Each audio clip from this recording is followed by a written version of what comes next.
I'm Damon Lynch, Jr., and I am from Georgia. January the 13th, 1939, I came into this world. My mom, Bella Mae, and my dad, Damon. I'm a junior, and it was in Roopville, Georgia. And it was on a Friday, and it was on the 13th. And historically, that's always been dealt with as a bad luck day. But my mother told me when I was able to understand, she said that was the greatest thing that ever happened on that what was classified as a bad luck day. I was good luck to her. So I've been following that great thing for 85 years. Full-time and uninterrupted. Before I knew what the neighborhood was like, we came to Cincinnati when I was 10. But my little formative years, from 0 to 10, I had a great time playing with the pigs, feeding the chickens, running around in the fields where the cotton was planted, following my grandfather, my father, my mother. Never did learn how to milk a cow because I was scared of cows. And so, but other than that, it was a great 10 years, and then we came north. I guess you could call it north, but most of us refer to it now as up south, Cincinnati. Why did you come to Cincinnati? Well, wherever my parents went, I went. I've always been an obedient child. I couldn't help but come to Cincinnati. You're right, not living up to and no questions asked. When Dad said, let's go, we left. Matter of fact, he came first and prepared the way because he had a sister here who was a chicken farmer. And so he thought the grass would be greener here. So he packed us all up in the little car and we left. I remember it very vividly. And we had a great time eating our chicken out of the box of shoes that used to come in, and biscuits, and just laughing all the way up and looking at all of the dirt and on both sides of the road and seeing animals. And back in the day, most of us learned how to read by looking at cars. And we would always have a game. That's a Plymouth, that's a Dodge, that's a Chrysler, that's an Oldsmobile. We learned how to read. We read signs up and down wasn't no expressways then, because I'm going to talk about expressways a little later on. But it was just all dirt on both sides. And every now and then you would see a car coming your way. And some of them had little rubber things on the side of the car. Ooga, ooga, ooga. Ooga, ooga, ooga. It didn't make the horn sound that you hear now, anywhere you're from. Ooga, ooga, ooga. And this would have been about 1949, 1950, right? Exactly. 1949, you're dead on it. We headed from Cincinnati, and we got in the city limits, and we went straight to a place called Lincoln Heights. And we looked at our dad and said, wow, Dad, is this where? He said, yep, this is where. My nickname was Sonny. Yep, Sonny, this is where we're going to be living. I said, well, Dad, all these roads of dirt and ditches, I mean, we just left that. I thought we were coming to something better, but it wasn't. We passed the zoo. He pointed out the zoo to us. Yeah, that was about it. The only thing that excited us was passing the zoo. You weren't down dirt by Cincinnati when you got here? Wasn't nothing about Cincinnati that was enticing for a 10-year-old boy. And I was the oldest. So you can imagine how the other four were responding. Dad. I started school in the sixth grade. Mm-hmm. And what I remember very vividly is they started that stuff about when my mother took me in the class She dropped me off first because I was the oldest. And she took me in the 6th grade class because that's where I was when we left Georgia. And immediately, the teacher called the principal. The principal came in and he looked at me, "How old are you?" I said, 10. "Okay, you say you're in the 6th grade?" I said, "Yes." "Well, you know, where you from?" "Roopville, Georgia." "Well, you know, up here, we're probably a little further advanced than you were where you were, and so we're going to put you back in the 5th. And my mother, I can't say what she said, but she raised holy hell. "What do you mean back in the 5th? He's in the 6th. And so he said, "Well, ma'am, I'm sorry, because the curriculum and the schools down south are not as far advanced as the cars." She said, "Well, I'm not going to have that." She said, "Is there anybody else I can talk to?" He said, "Well, no. She said, "Well, I'm not going to have that. He stays here in the 6th grade." He said, "Well, ma'am, let me tell you this. Let me tell you this. I tell you what. Where are you in math? But can you do long division?" I said, "Yeah, I can do long division." She said, "He can even do simple fractions." Wow, he can? So he put one on the board in front of all of the students and challenged me to do that simple fraction, and I did it. They don't have it anymore. When I was going to Lincoln Heights, it was called South Woodlawn. Woodlawn is right next door to us. Then we had a North Woodlawn, and then Lincoln Heights came, but now it's the Princeton School District. Yeah. What was your high school experience, or growing up through the school system, what was your high school experience like? Great. If I had my yearbook, I would have brought it. I didn't know I was supposed to bring the yearbook. Wittiest boy in the class, most handsome boy in the class. I mean, this is written. I didn't vote, they voted it. I don't know where you went, but they voted it. And so it's documented, all right? And I'll bring it next time.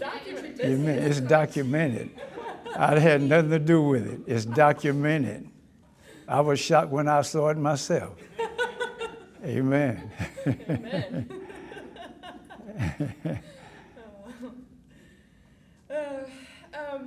Do you mind if I ask what year you graduated from high school? 1956. 1956. What were your aspirations after that? Where did you go? I wanted to be a Marine Corps captain, and not knowing at that time that there were no black Marine Corps captains. But that was my dream, to be a Marine Corps captain. I did go to the Marine Corps after I graduated, to Camp Pendleton, Los Angeles, San Diego. That's where I went to boot training. And I spent a precious 2 years in the Marine Corps, and did all kinds of wonderful things. And if that book can be given to you too, they'll tell you that everything was nice. I got out in '58 and came back to Cincinnati, and that was it. But it was great 2 years. But I wasn't going to stay. I didn't go to stay.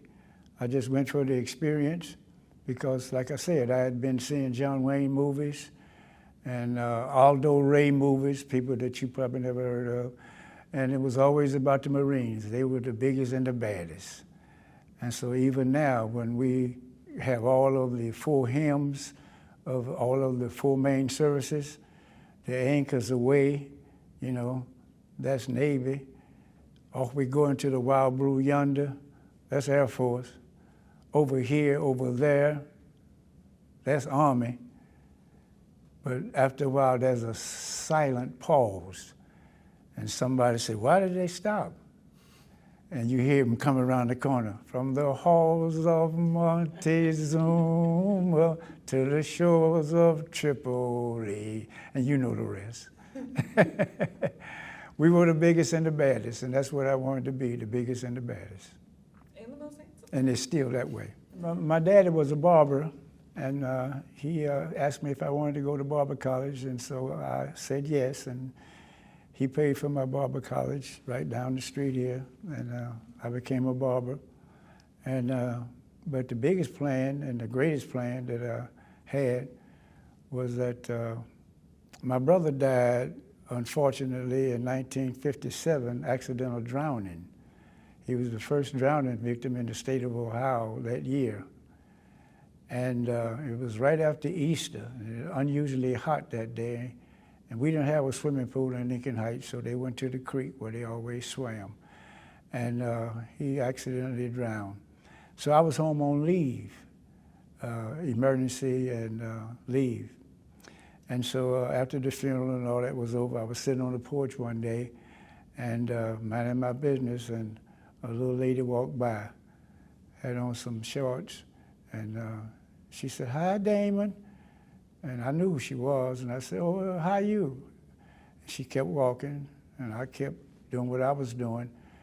And then about maybe 6 or 7 hours later, the next day, the girl across the street said, "Barbara said she saw you yesterday sitting on the porch.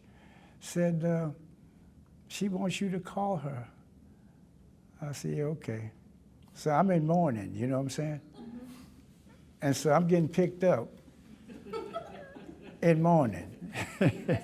And so I just want you to know.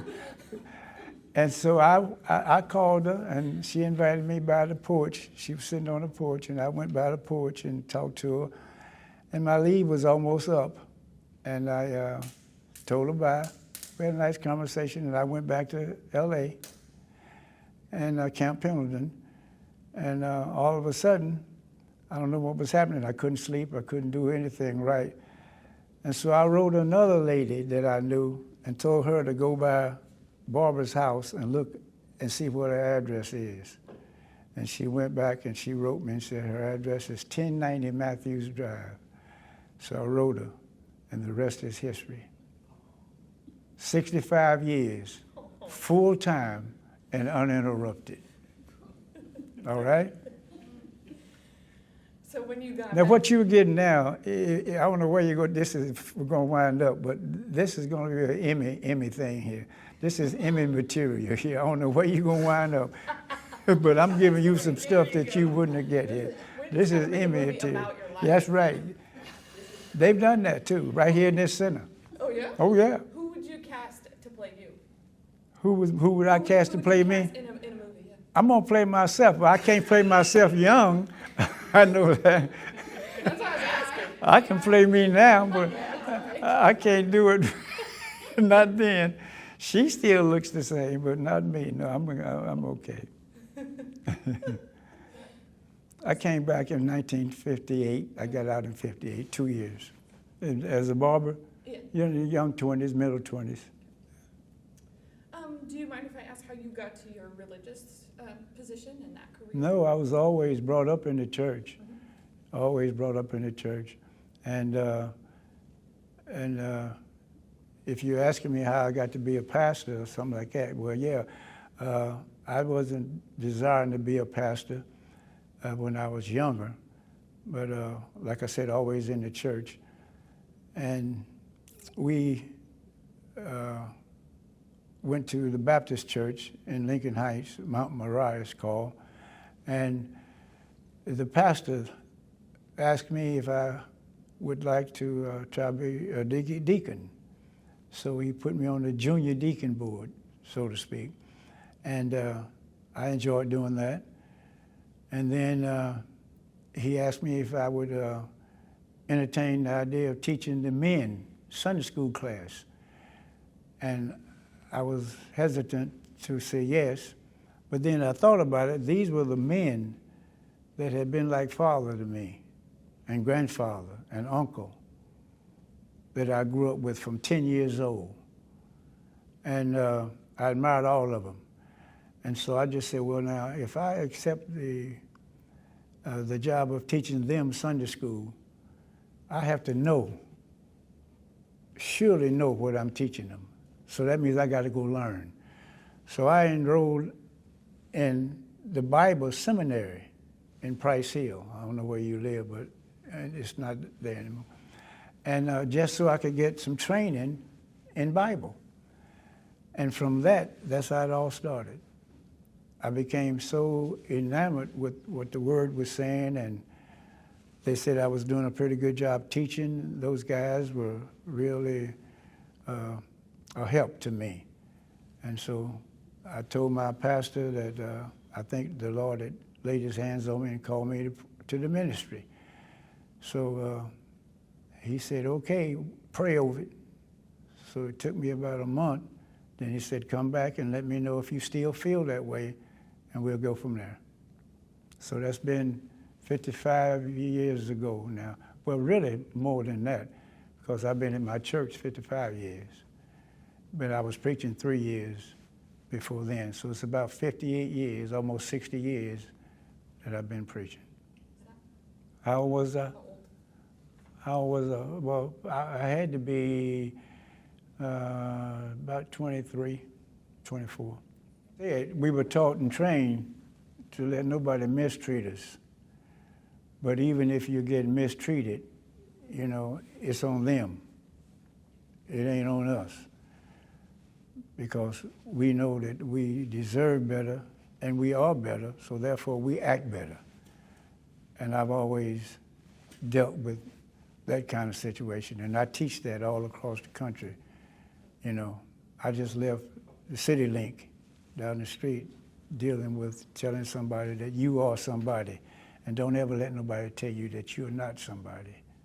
There's no such thing as second and third and fourth class with you, because God made you, and he made you somebody. We traveled pretty much anywhere the car would take us, and our grandma and aunts, great aunts and cousins, many were still in Georgia, in all parts of Georgia. And so just about every year we went back to Georgia to be with our mother Bert and our daddy Wheeler as kids, and we grew up like that. But if you're talking about other travel, then we did that too. Well, we went back to Carrollton mostly because Carrollton was the little larger town from where I was born in Rootville, about maybe 10 or 15 miles. And the train would only go to Carrollton. There was no train going to Rootville. So we'd be in Carrollton. And so, and we stay sometimes most of the summer with our grandparents, eating buttermilk and cornbread and all kinds of stuff, enjoying the country life and being with our grandmother and grandfather. Fireflies in the jar. Got it. You can't forget that. The fireflies in the jar. And you know, we're in a place now where you don't even see what we used to call lightning bugs anymore. You know, but we'd just go out and there they were, come here. He'd jump on you and put them in the room. Take an ice pick and hit the top so they can get some air like they needed it. We didn't know. But we kept them and they lit up. And we run around and I learned how to do all kinds of voices, frog voices and everything. You don't have to ask. No, do you do a frog voice now? Yeah.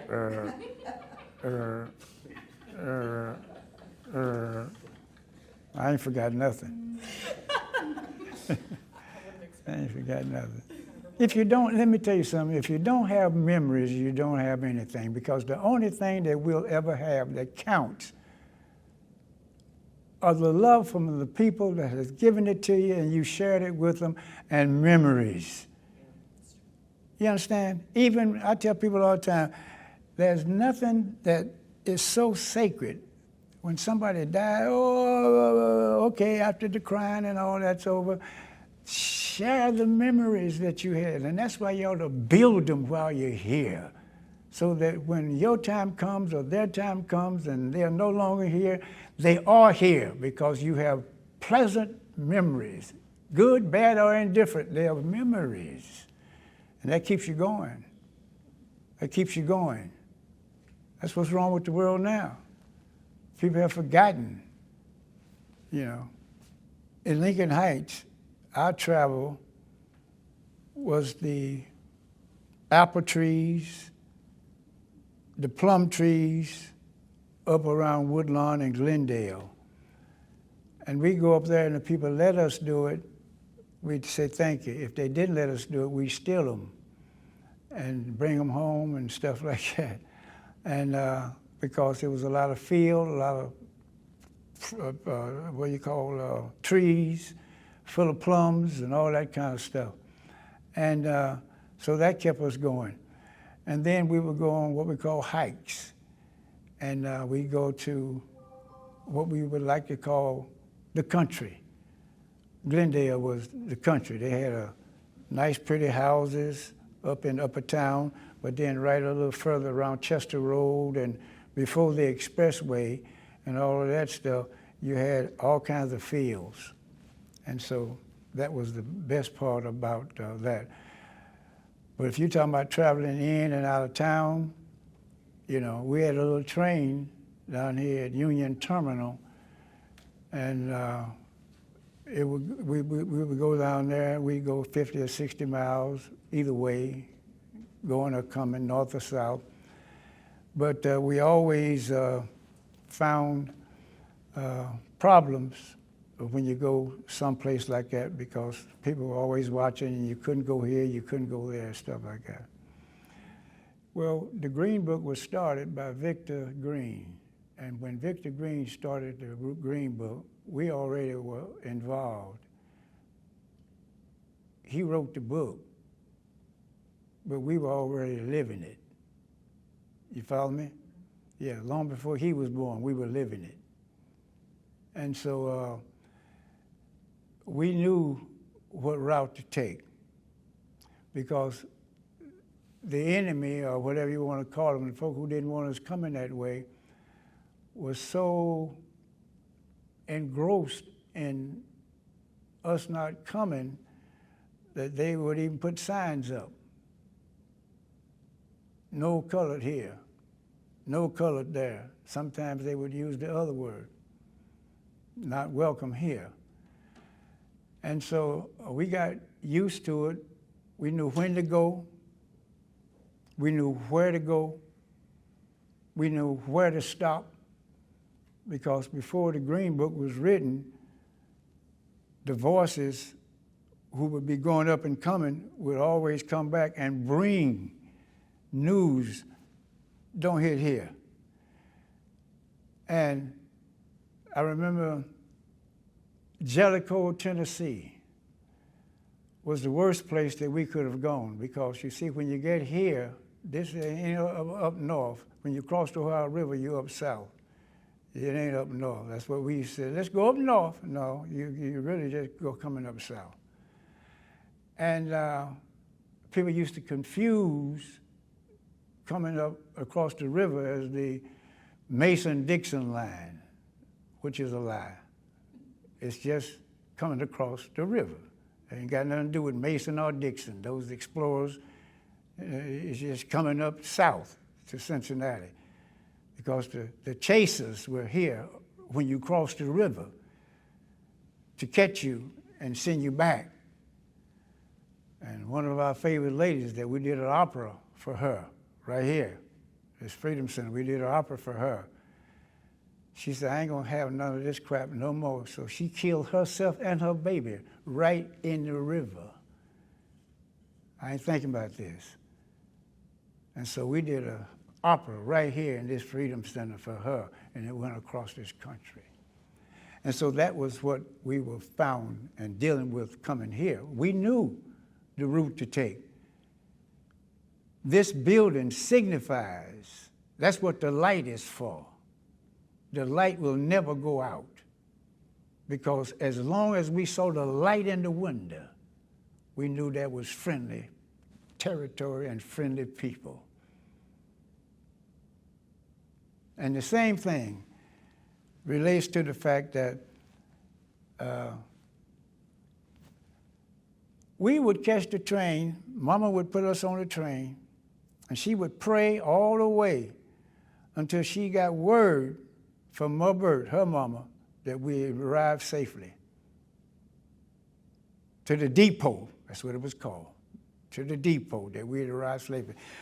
Our chicken was in the box, our biscuits were in the box, and we knew what we would do. They told us where to sit. We had to sit in the colored car. But then when you got ready to get off, you had to go through the white car to get off. Shows you how silly it was. You know.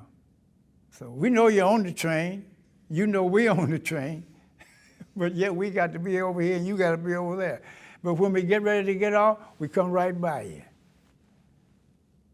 And so those were the days going back and forward. It didn't stop us. It didn't stop us. Victor Green, when he wrote his book, he started writing in it was from 1936 to 1966, because the civil rights under what's his name did his thing in 1964. So when we got to be what we call equal, all right? Not until 1964 did they even think about recognizing us as being somebody. And so that's when we could then ride, if you had the money, in the Pullman car. One of the greatest men that ever lived in this world was A. Philip Randolph. He was in charge of the Pullman porters, a black guy, and he ran the railroad. And that was the only transportation to get there, because wasn't many airplanes flying. All right?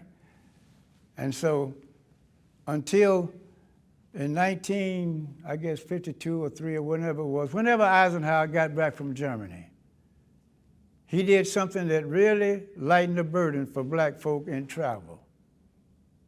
He had seen the Autobahn over in Germany. Fast. Wasn't nothing like it over here. Nothing like it. Once you crossed the river, back when I was coming up, all you saw was a hill. It was a long time before they even had the technology to do what we now call the cut in the hill to get to even Florence, Kentucky. And that ain't that far down. You had to go all the way around, all the way here, and all the way here. Why you think Mark Twain and all them cats, David Crockett and all them guys, they didn't have no cars. It was all hill, mountains. But thank God that Eisenhower, back in 1952 or 3, when he got out of being the general over there, he said, I'd like to have some of that in Cincinnati. And then I-75 started. You know how long it took to build I-75? Years.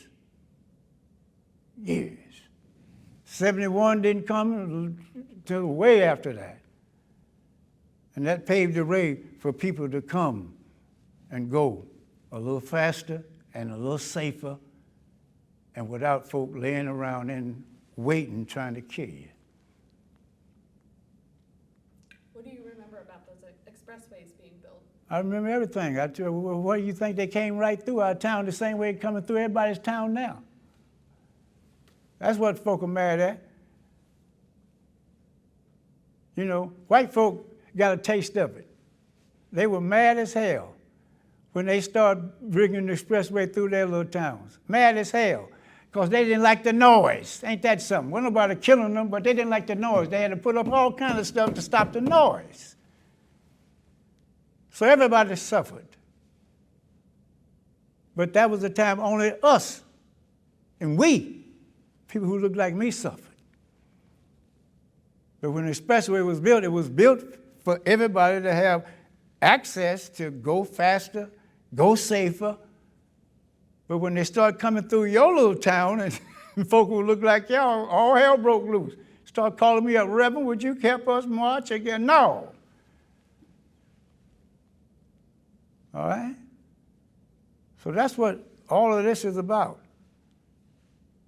Victor wrote about it in that dream book. They made a movie about it. Did you see it? Yeah. But in our eyes, it was worse than that because it came through our neighborhood. All your neighborhood had to worry about the sound. That's all. But our neighborhood had to worry about everything. Goods and services, marketing, jobs, everything. Because it came through our neighborhoods just like a locomotive comes. You know when that locomotive comes and whatever it hits, it's got to move. It moved it. It didn't move going up 75. No. It didn't move that. All it did was create a sound for you, and they did the hell. They've done a good job. They fixed it. They got it pretty well fixed. I walk sometimes down there, and I live in North Avendale, so I go right down the street to the track, my wife and I, and we walk in St. Bernard. And at one time, St. Bernard was lily white. You understand? But you know who raised the most hell when the expressway? Damon, Reverend Lynch, can you help us? No, I can't help you. You think this is suffering? Because you got a nice 5-lane or 4-lane highway and you got noise now and you can't stand the noise? What's wrong with you? All right? All right. How do I ask that? Well, the Avendale Riot was my son's riot. Yeah. All right. We were in, I call that a brush fire. You know. Our riot in 60 was a riot. You know, it affected everybody. And so it was a time that was waiting to come because, like I said earlier, people had gotten fed up. They'd gotten tired. And we ain't gonna take it anymore. And that's what happened. And so instead of saying, let's sit down at the table of brotherhood and try to work it out like we had been trying to do and it never did work out, so then they started out, burn, baby, burn. Burn, baby, burn. And a lot of what was being burned wasn't even theirs. I don't know how much you know about the Bible, but when Pharaoh told them to get out of Egypt, he said, hey, told Moses, get the hell out of here and take everything that you can take. We don't never want to see you again. And so for 40 years, Moses took them and they got out of there. And so in Avendale, hey, it was all this and all that and all this and all that. And then when we came in, especially my wife and I, we came in and our kids were born there and all that. And we were doing great. Everything was fine. I was cutting hair, like I told you, on Redding Road. And all those big, beautiful homes, we had them, and everything was fine. And they just didn't like that. They didn't like that. They're getting up in it. They're getting too much. All right? Then they start moving. In other words, when we come in, they move. Instead of staying and become neighborhood, they move. Okay? And so once you got to where Bethesda used to be, from there all the way to Roselawn. And then my mother worked in Roselawn as a domestic. She would bring us some of the food that she cooked and prepared for them home. Good eating to us, all right, after she left there. But when blacks started moving into Roselawn, which is this street leaves here, and then you're in Roselawn, and all of a sudden, the Jews and the whites said, "Whoa, let's get out of here! They're coming!" And they go somewhere else. So they left Roselawn, went to Barn Hill, same street, 5 minutes away. Oh, we got to go. And then when they come to Barnhill, now let's go down the Roselawn. They went to Roselawn. And then they got tired. Well, ain't no more street here now. What are we going to do now? What are we going to do now? They following us again. Then they said, there's a thing out there where there's a lot of land. Let's go out there and look at that and name it. What are you going to name it? Let's name it Emily Village. And guess who built Emily Village? Black guys from Lincoln Heights. Every last one of those long houses was built by George Lewis and Company. They had learned the trade down in Carolinas and brought the trade here.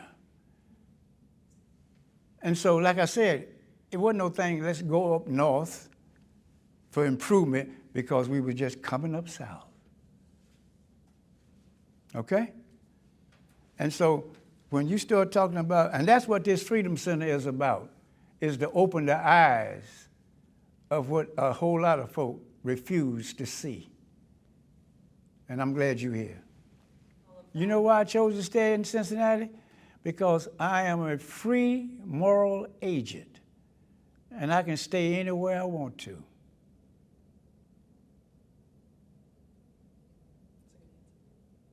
And ain't nothing nobody can do about it. That's how I think, and that's how I roll. And that's the way I was taught. And that's the way most folk with common sense would deal with. If I was sitting where you were sitting, I'd ask you the same question. Why you live where you live? Apparently you must like it and everything is okay. Because we do have free moral agency and we got free will. We can move and go wherever we want to. That was the problem with us, don't you see? We couldn't do that. People put restrictions on us that had no right to do it because it didn't belong to them. Yeah, well, like I said, we were dealing with the Green Book before he wrote it. Right. Because the Underground Railroad and people like that, we created our own network for getting the word out. I told you about the Freedom Center. You go upstairs, that light will always stay on. Everybody will leave, but that light will always be on. Because that light symbolizes the fact that, hey, this is a safe house. And that's the way what we're talking about in here now, travel. How you gonna keep me from traveling somewhere that don't belong to you? You go out here, well, this is my land. Well, get off my property. Get off my land. Who in the hell are you? This is a public road. And I'm going through here with my little two-wheel buggy, and you tell me I can't come here? That you own this? And so that's why we said hell. Hell with it. And so we were doing this before they even wrote the Dream Book. We had a communication system built in. Like I told you about A. Philip Randolph. He was a Pullman car dealing with rich white folk going up and down the road and running it because he knew where soft beds were, like sand. When he would tell the engineer to slow down, he knew that there was some brothers on that train that had to jump off without getting killed.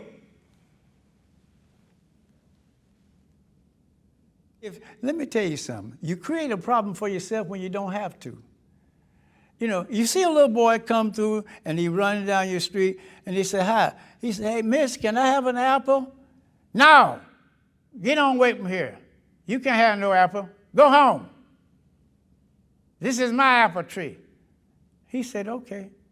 So he'll go home. He won't tell his mother. He won't tell his mother that he asked you for some apples and you told him to go home in a mean way. He'll tell his buddies. That lady up there, she told me, she teed me off. Let's go up there and get some apples. They'll get the apple.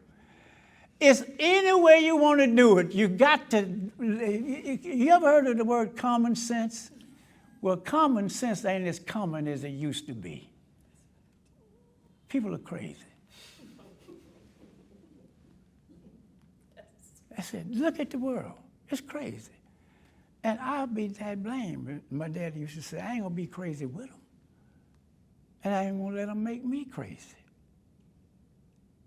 That's why my son's riot was in 2021 or whatever it was. Because he saw his daddy and his mama out there. And I didn't have to do nothing. Hey, Dad. When I got old enough to understand that the need, and I watched other men, I mean, people that you know very well now through history, Martin Luther King. I mean, I don't need to go no further. I mean, a whole lot of them. This town was full of us. We had awakened. The word was awakened. Even there have been movements all over the world. Did you know the religious movement, as you call it religious, the religious movement, the Christian movement, happened because of a thing called the Great Awakening. This country became a religious country because of people like me saying that we can worship our God wherever we are. The Great Awakening.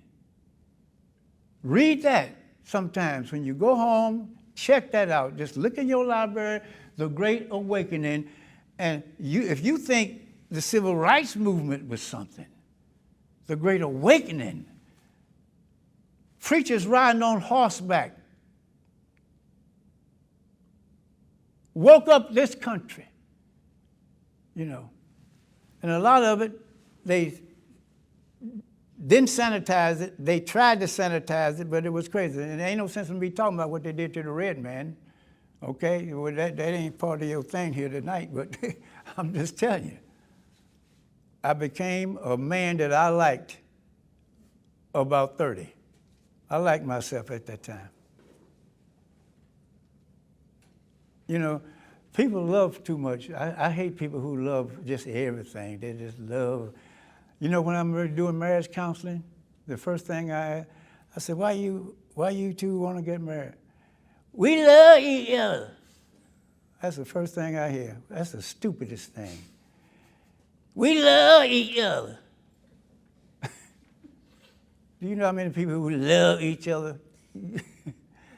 How y'all doing? We feel Reverend, you shut. Reverend, I don't know why. I don't even know why I came to you. Reverend, that's the worst thing I ever did. I thought y'all loved each other. You know what I say? Stop loving each other so much and start liking each other.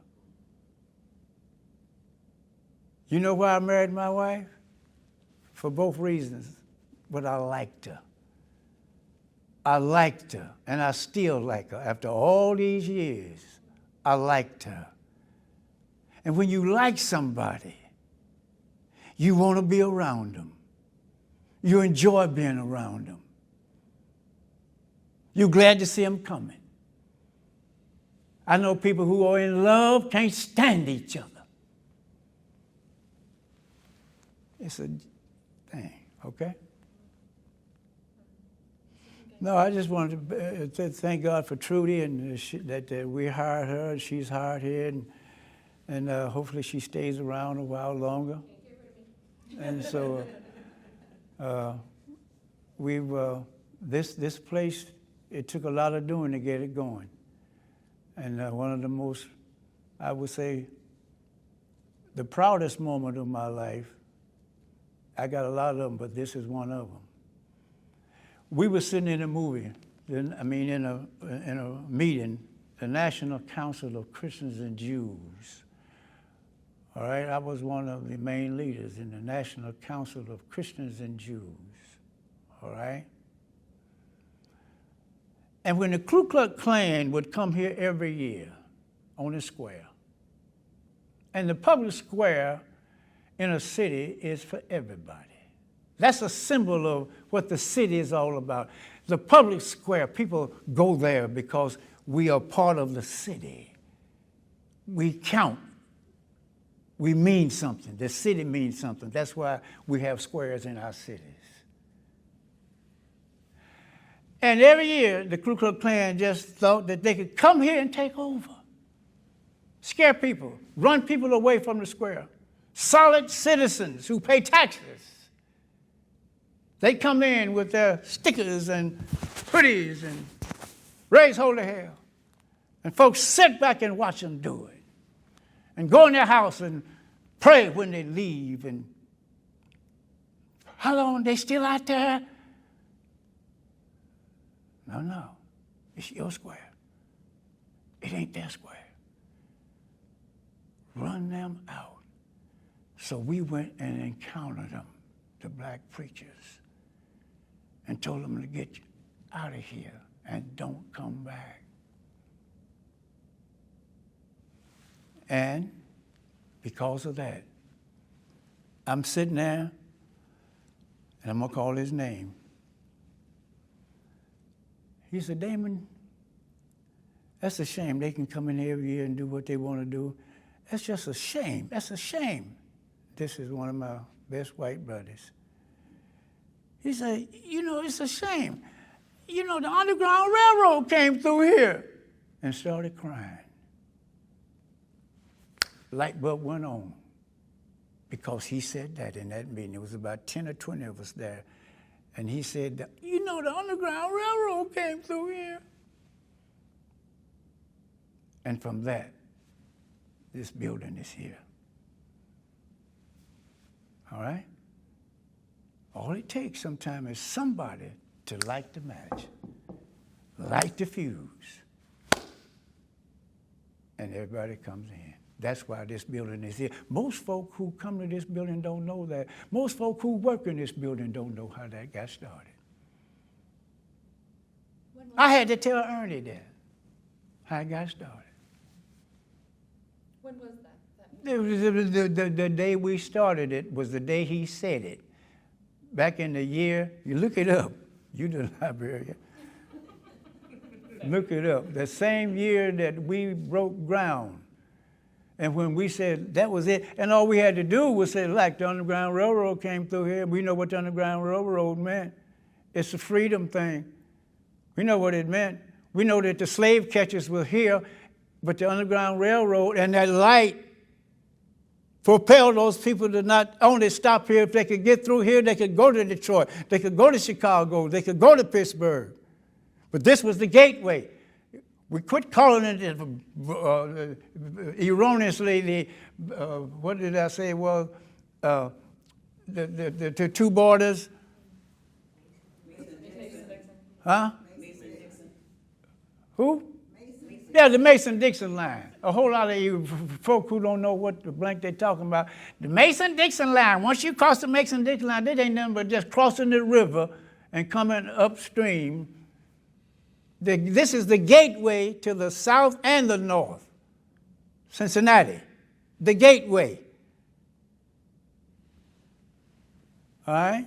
And so, but the slave catchers would come here and catch them who had made it across to freedom. This was the thing called freedom. In the Bible, this would be called crossing the line that they crossed when they got to the Holy Land. That, hey, we're over here now, we're safe. Oh, boy, the Egyptians, they can't get us now. But they would take them back because they got money for catching slaves and took them back. You see the Dolly Parton building down there? That's why they named it Dolly Parton. Huh? The Dolly Parton. You know Dolly Parton. Of course. Don't act like you don't know her. Procter & Gamble. Oh, okay. Procter & Gamble. Procter & Gamble, that building? Mm-hmm. All right. That's where Procter & Gamble was. That was their headquarters. All right? And right next door, where that Procter & Gamble is, was the oldest church in Cincinnati. And now it's out in Avendale. All right? Allen Temple, the oldest church in Cincinnati. And the reason that it was the oldest church in Cincinnati was because it was the oldest church in Cincinnati. But we sold it to Procter & Gamble. The largest company used to be in this city, renowned. The soap operas that your great-great-grandmother listened to came out of Cincinnati. Oxydol, Fab, Cheer, all right? All came right out of here. And who wouldn't want to live here? I'm glad you're here. Amen. I'm glad you're here. And I'm glad this building here. But see, there's a reason for everything. And the reason is, you sound like you might be a historian too, and I want you to keep doing the history that you're doing and keep looking stuff up, because it'll make you a better citizen and it'll help you tell other folk. There's a reason that this happened. This building just didn't get here. It took money to put this building here. Oprah came here and gave us $1 million. And we went all over the world looking for money. And folks said, great, we need it. There it is here. You see the sign outside? The sign on that wall? What's the sign say, Tootie? Which sign are you? The sign I'm talking about, the best in the, we summer two in the country, what are we? You ain't seen the sign on the front? A great big sign right on the front.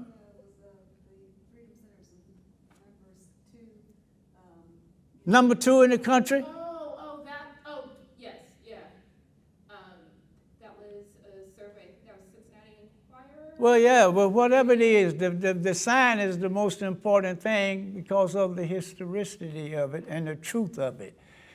And we are young. We're young, the youngest museum. Everybody running up to what you call it. He came here and got ideas from us up in Washington. Come on here. All right? Every time I pass by here, I say, hey, Lynch, what's up? Yeah, I say, hey, talk to me right in this building. You know what makes me mad now? She had to come downstairs, and they said, we called her, and she had to come down to get us. And so there was a time I could just walk in. I was going to say, don't you have the keys? No, I ain't got no key. They took my key. It's the same thing. Now, I just retired from my church, too, so I'm wondering, but I'm wondering how long I'm going to be able to keep my key to the church. But that's cool. The idea is that I've been here. Amen. Carl and I grew up together. I preached Carl's funeral a few months ago. We grew up together from me being 10 and him being 11. He's 1 year older than me. And everything Carl, when we dedicated this building, I did the preaching. Carl brought the slave pen. That's the greatest thing we got in this building, is the slave pen. Carl brought it here from down in Kentucky. 3 people dedicated this building with crowds and throngs of people sitting down there watching us. There was a guy with a clarinet on the balcony. I did the preaching, and Carl did the decoration and made sure that the slave pen was what it was supposed to be. Because when he brought it from down there, it was torn and tattered and just barely able to stand. We had to get all kinds of trucks that could glue stuff on so it wouldn't fall during the trip. That's how much the slave pen meant. And you know what I said that night? There wasn't a tear. They say a dry eye in the house. I wasn't watching them. I was talking to the slave pen. Nothing in it. I was talking to the slave pen. And you know what I said to that slave pen? I want to thank you for what you did for us.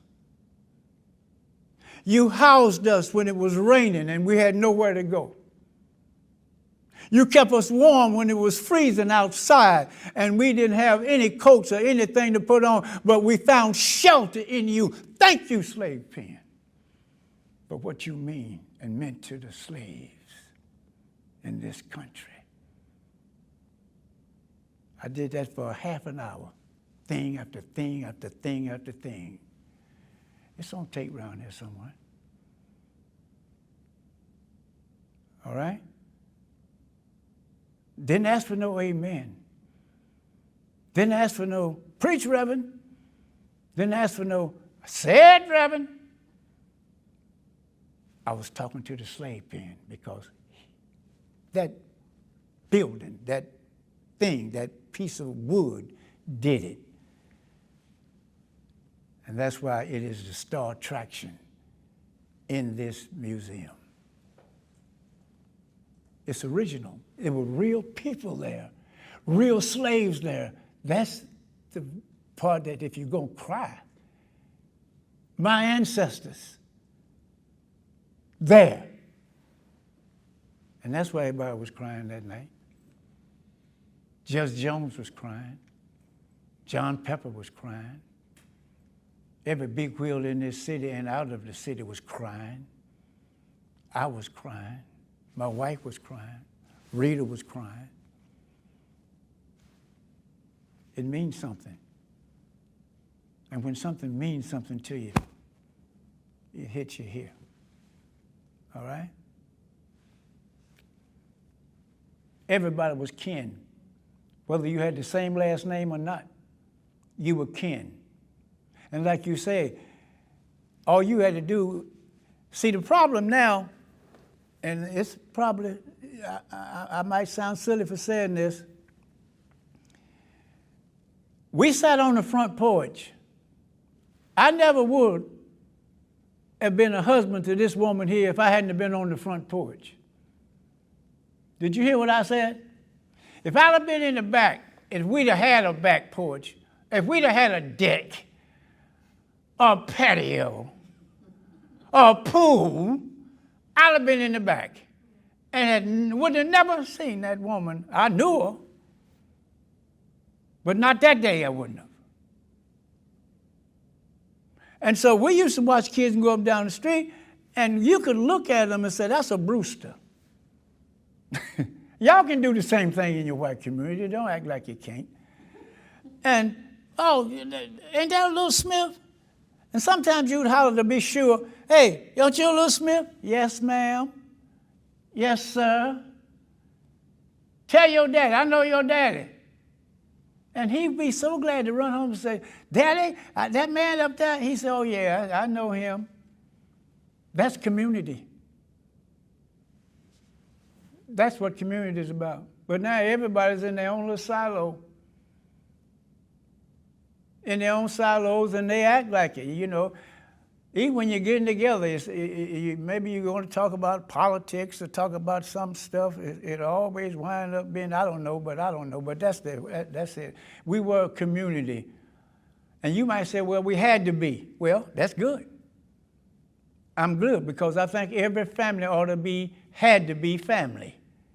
We got too many estranged family members now. Like I said, I love him. No. Do you like him first? What drew you to him? What's the attachment? If there's none, if all you're doing is going to bed every 5 or 10 minutes, that ain't gonna last. You gotta get up, cook breakfast, eat, go to work, come home, be tired, go to sleep, shut up, you know. Amen.